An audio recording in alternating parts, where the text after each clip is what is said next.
Chiropractor. Hello again. I'm Dr. Brad Shapiro with Ultimate Health Radio. Before we get started, I'm going to give you our standard disclaimer. Please understand that we are not trying to treat you over the airwaves. So if you do have a healthcare concern, or if we talk about anything that sparks your interest, please seek out the healthcare provider of your choice.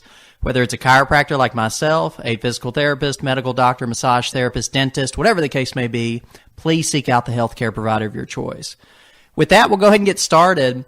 Hello and welcome to Ultimate Health Radio. This is Dr. Brad Shapiro. You guys have heard us talk in the past. We're going to do another exciting show today. I've got a very exciting guest. I'm just thrilled to have this person in all sincerity. This is Dr. Sam Abels. Dr. Sam, him and I have worked together for almost about 2 years now. One of my things I like to tell people about Dr. Sam is I consider him a real chiropractor. And what I mean by that is he still weighs the same that he did when he was in high school. His grandmother was the second chiropractor in the entire state of Tennessee, which is where we practice. His sister's a chiropractor. His wife's a chiropractor. Of course, he's a chiropractor. But he's really just been born and raised in this thing called chiropractic. And so one of the reasons that I wanted to have him on the show is just to talk about his experience throughout chiropractic, as well as what it's really all about. There's just a lot of misconceptions around what it means to be a chiropractor. And so I'm thinking, who better to really dispel those things and really talk about what chiropractic really is than a guy that's been born and raised in this model his entire life. So with that, good afternoon, sir. Hi. So I'm just going to let Dr. Sam kind of take it away. I'm going to kind of pop in from time to time on this show. But I really want him to take more of the lead and just really talk about what chiropractic is. But for starters, just give the listeners some of your background. Just tell your story about what it's been like to grow up in chiropractic. Sure. Well, my grandmother actually moved to Tennessee back in the early 20s because a traveling salesman had come through South Pittsburgh, of all places, and was looking for a doctor. And Tennessee had just passed the law to license chiropractors in Tennessee. So this guy went back to St. Louis and went by the school and told them they should send a doc down there. And my grandmother pretty much boarded the train with 2 suitcases and a portable table and opened her practice up in downtown South Pittsburgh in 1923. So after that, she spent a lifetime of 50 years or more practicing in the Sequatchie Valley. She was more of a zealot, you would almost feel like, than a force of nature for sure. She lived her life the same way that she practiced. She was a hands-on person. She very much manipulated, which is the soul of chiropractic is what we call a subluxation. What we understand about a subluxation from the past compared to now is quite different. Even when I was in school 25 years ago, now we've come to understand a much greater learning about it because of technology has gone so much greater than it was before.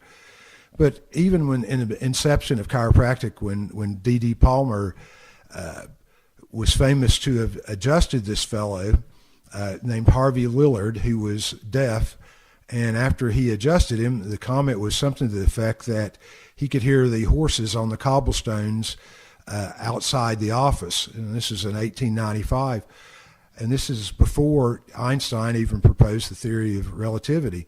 So he figured something that was going on right there, but it's been hard to explain.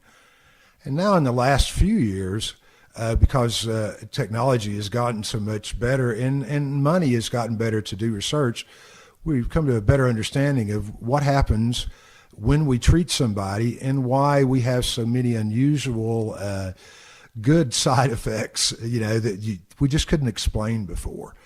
And it's all got to do with that our body and our spine especially serves as the eyes for our brain to allow us to understand where we are in time and space. And that's called proprioception, which is a big fancy word which explains, like if you reach out to grab the doorknob and it's 3 feet away, you don't have to think about it's 3 feet and 2 inches away, you just do it. That's all calculated by your nervous system instantaneously. And how does that happen? Well, that's because our body has been advanced to the point to be able to do something like that. So just like with a computer, if you have bad information going in, you get bad information coming out. So what we've learned over time is what we called a subluxation in the past, we thought might have been a misalignment or something like that, which certainly has elements to what's going on, but it really has more to do with lack of motion in joints. And health has got to do with motion. The more we move, the healthier we are. And so what we found now is when joints aren't moving properly, then they're not giving accurate information to the brain about all the sensory things that are happening to our body every second.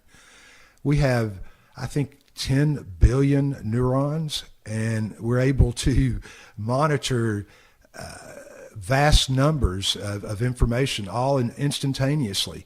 And how we do that, it's really important to make sure that the pathway is clear between the brain and where we listen. And how our body listens has got to do with paraspinal muscles, which go up and down our spine. Those muscles are invaginated with all sorts of these things called Golgi tendon apparatuses. We got a dog barking in the background, but don't worry about that. We'll keep rolling. These are just sensors in our joints and things that kind of help our body understand, or they're kind of like your brain's eyes. And the muscles on your spine, those tiny muscles on your spine, have more Golgi tendon apparatuses than the huge muscles in your thighs and your hips and things like that, because those places it's not important to know about proprioception in those places. So essentially what happens is when we adjust somebody, not only are we relieving the strain and the pressure of the nerve at the joint space where we're adjusting, we're actually resetting the brain. And we're like rebooting the brain, kind of like when your computer goes wrong and you can't get it to do anything else. What do we all do? We cut it off and cut it back on. So in the process of adjusting the spine, that's pretty much what's going on. It actually goes up to the control elements in the different parts of your brain, and your brain changes the motion in that joint. So it's much more powerful than we thought it was years ago. They had it right, but now we know what it was happening. So with that, Doc, maybe kind of touch on some of the original thinkings, some of the original thought processes that were around chiropractic and then what it looks like now. Some of the original ideas around chiropractic was this idea where you're moving bones, you're popping things back in place. How is that different compared to what you just described? Well, it's, first of all, the whole idea that it's out of place. When a joint's out of place, totally out of place, it's not subluxated, it's dislocated. And dislocation is a much more dramatic event than a subluxation. Pretty much what we know now is that joint is not moving where it is supposed to move. We have receptors in our joints which are called mechanoreceptors, which monitor the motion of the joint. And it doesn't matter what joint it is, it's any joint of your body. There's a specialized mechanoreceptor called a nociceptor, which only monitors abnormal motion. So what we know now is that abnormal motion is that signal to the brain that there's something going wrong. So in the past, when you look at an x-ray, and you might see a person would have scoliosis or something like that, and certainly a person could look at that x-ray and think that this joint or that joint is out of place. Well, compared to what quote unquote is normal, that may be true, but for that individual, it's not necessarily. And so it's got more to do with whether that joint is moving than it does. And so that explains a lot of times why these people have more pain, because those joints aren't moving properly.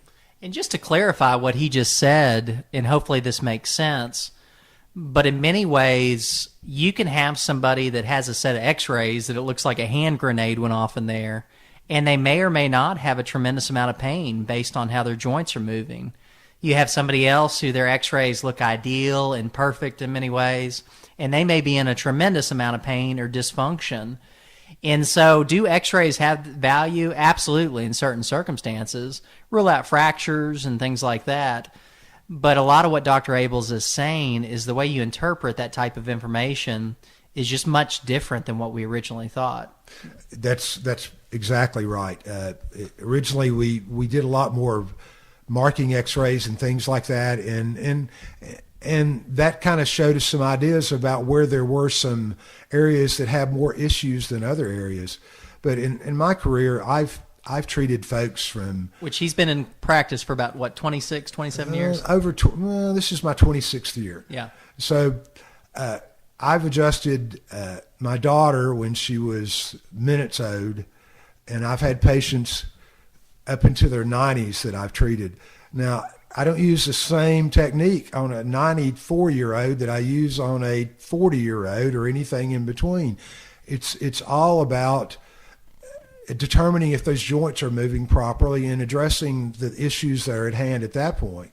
One of the things he just mentioned, too, is he doesn't treat everybody the same. And you guys have heard us talk about uniqueness in past shows.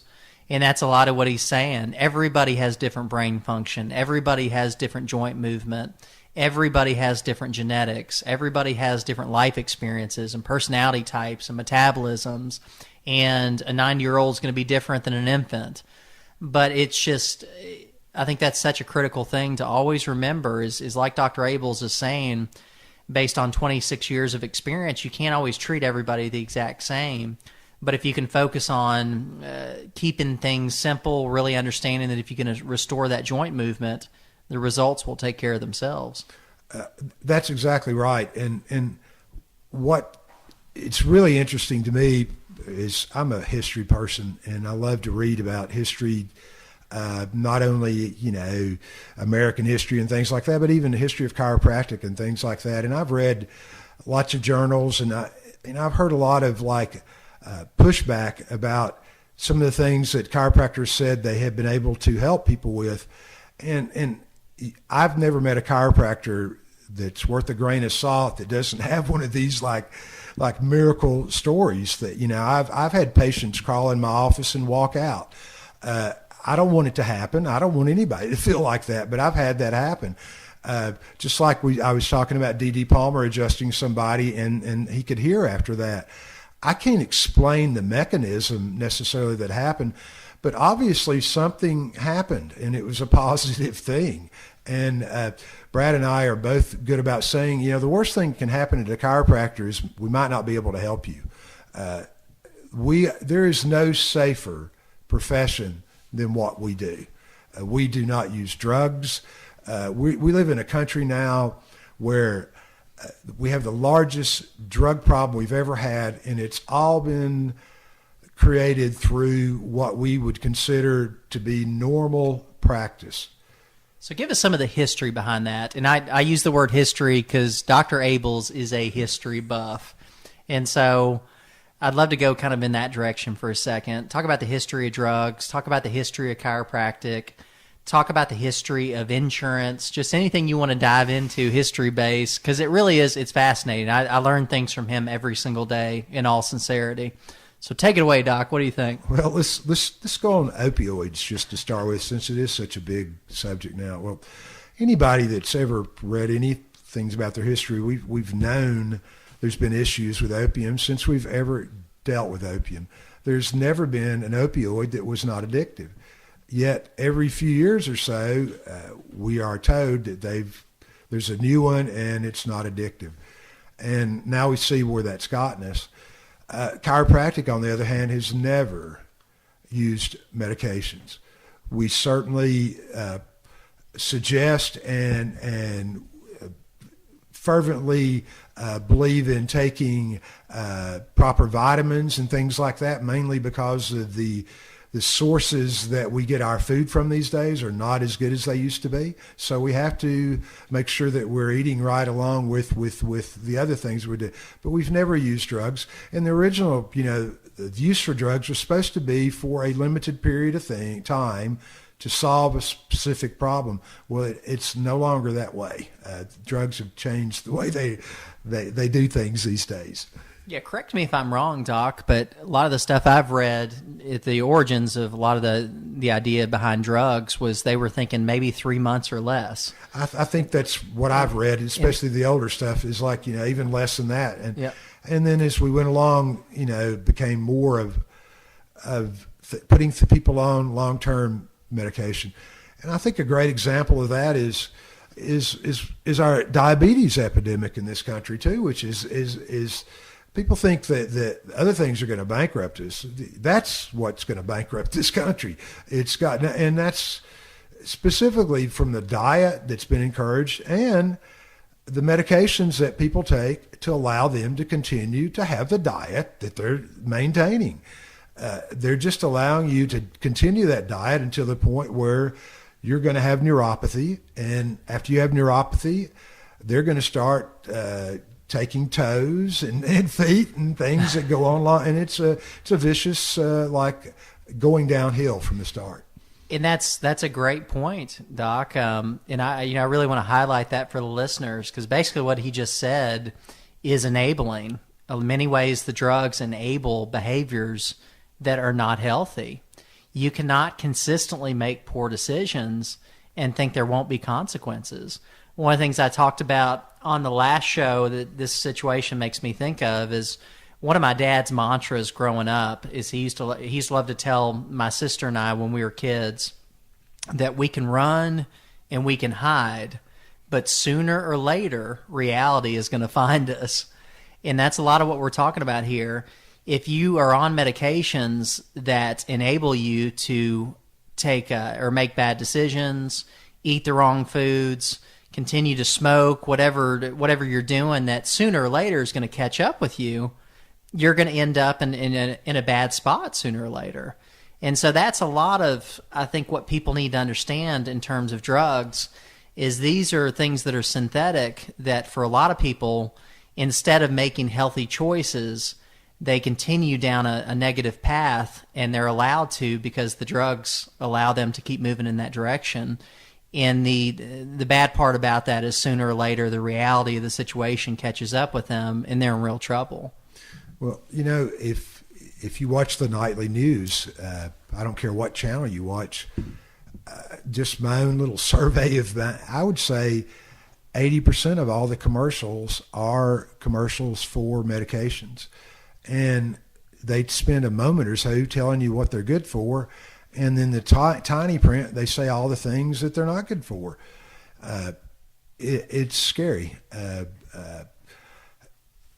In the last, if we go into the diets and things, most people, if you're probably your great grandmothers, but my grandmother wouldn't recognize something like 80% of the things that are in the grocery store now. So, humans have been on the face of the earth for a long time, and our diets have changed more in the last 50 years than they did in the previous probably 50,000 years before that. So we're paying consequences for it now, and they're going to be larger in the future. The idea of chiropractic or health or all these things or maintaining your is not longevity, it's quality. Quality of life is what this is about. Any study that's ever been shown, heredity's got probably more to do with how long you're going to live than anything else. But the quality of that time is what's more important than anything else. And to sacrifice the quality of your life at the end of your life to have a little pleasure now is certainly not worth it. It's what it amounts to. So, you got to buck up. Yeah, and I think that's a great time to wrap it up, Doc. Made a lot of great points for sure.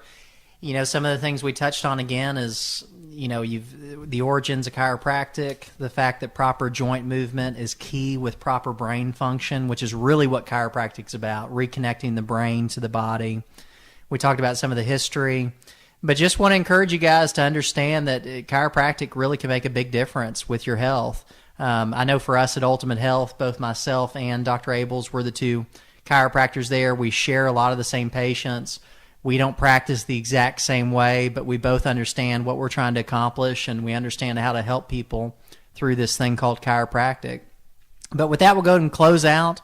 Hope you guys have a great rest of your day, and we will talk to you soon. Keep up with these podcasts because we're going to keep cranking them out. I'm going to do more with Dr. Abels. Him and I will do more together, as well as some other ones. But hope you guys are getting something out of these things, and we enjoy doing them, and we appreciate you listening. Have a great day. So with that, I'm going to close out. Once again, my name is Dr. Brad Shapiro with Ultimate Health. We also have Dr. Sam Abels on board with us. Between the two of us, we're in the office 5 days a week, Monday through Friday. You can reach us at area code 931-967-6308. If you know you want to be a patient, you know you want to get started, by all means, call us up and book an appointment. But if you're not sure, book a free consultation. We'll be happy to answer whatever questions you have. Of course, if it does make sense to move forward with exam, x-rays, whatever we need to do, then there will be charges. But if not, no big deal. We won't charge you. We won't charge anybody. If anything, we'll do everything we can to get you in the hands of somebody that can help you. Also, I want to encourage you to like us on Facebook. You can find these podcasts on Facebook as well as a bunch of other information. And then also check out our website at www.ultimatehealthtnfortennessee.com. Hope you guys have a great rest of your day, and we will talk to you soon.